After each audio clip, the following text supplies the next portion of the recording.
Welcome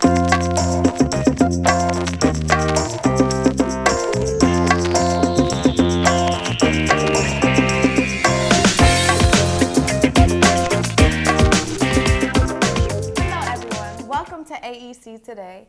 I'm Lauren Davis. And I'm George Johnson.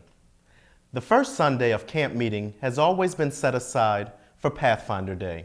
Founded in 1946, the Pathfinder Club is a worldwide organization sponsored by the church that can be compared to the Boy and Girl Scouts clubs. There are approximately 2 million Pathfinders around the world, which includes 30,000 Pathfinder clubs that are operated in 150 countries. Sunday's activities include a Pathfinder parade, drill and drum corps competition, field exercises, and an obstacle course, and much more. The day's activities will begin at 10:30 a.m. How much fried chicken, breakfast patties, leanies, and other vegetarian menu items does it take to feed all of the campers here at this year's camp meeting? Chef Ramon Perez and his team will be feeding approximately 2,000 people. If you like the service that you are receiving and the tasty dishes they are preparing, take time to let them know. A word of thanks goes a long way. If you have children ages 4 through 9 and you need something for them to do during this upcoming week, register them for the Children's Camp Meeting. This year's theme is entitled God's Last Day Kids, Prayer Warriors. Registration will be held tomorrow from 6 to 7 p.m. at the White Tent near the Pine Forge Church. Registration fee is only $15. There seems to be a decrease in the number of young adults here at camp meeting and in our local churches. Why is that? Lauren Davis has the story. At camp meeting, and even some churches, you may notice that there are a variety of different age groups. One age group that's thin, however, are the young adults, people typically between the ages of 18 and 35. Some are older, but that's okay too.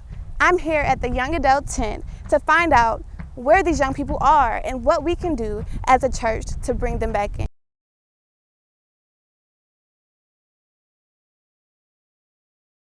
It's kind of like that age group is kind of left out. I wouldn't just put it on the church. I think there's some personal accountability that people from 18 to 35 should really take ownership about. I just feel like, just personally as a Venice young man, there's a disconnect between the older generation and the younger generation. So there's no say-so. The younger people don't have too much of a say-so in what's going on because most of the leadership is in the elderly age and they can't really relate with the base. So a lot of people go elsewhere to find what they're missing.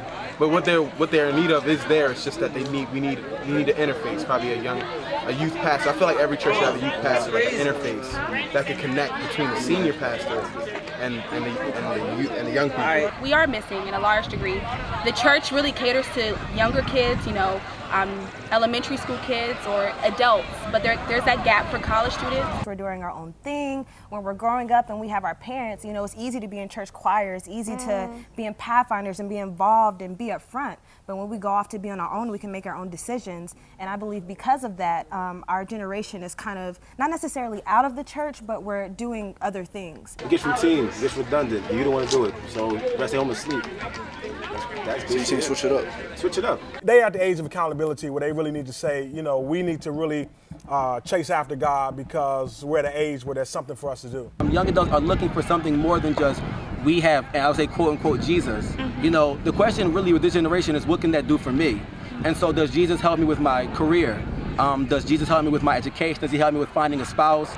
Does he help me with my relationship or whatever? And when we start answering those questions on a real level, what Jesus can do for them, I think people will respond to the church in a very effective way. I think we would probably try to do more ministries, more sub-ministries. Just don't group the youth in one. You may need a drama team. You may need a choir or something. Other ministries that dictate and bring younger people in, because a lot of times in the church they group us all into one. Oh, that's just the youth in them. But there's different types of youth. There's youth that are struggling with different issues. And once we break it down into segments and find out what the needs are, I feel like we can move forward. I would say to any pastor who's having a difficult time reaching young adults or really allowing your young adults to minister in your church, give them an ear, open up ministry to them, allow them to be elders, allow them to be deacons, allow them to minister. Paul says, don't let anybody despise your youth. That's the counsel he gave Timothy. And I really feel that any church that has a strong young adult population has the potential to be a thriving church in any city in America.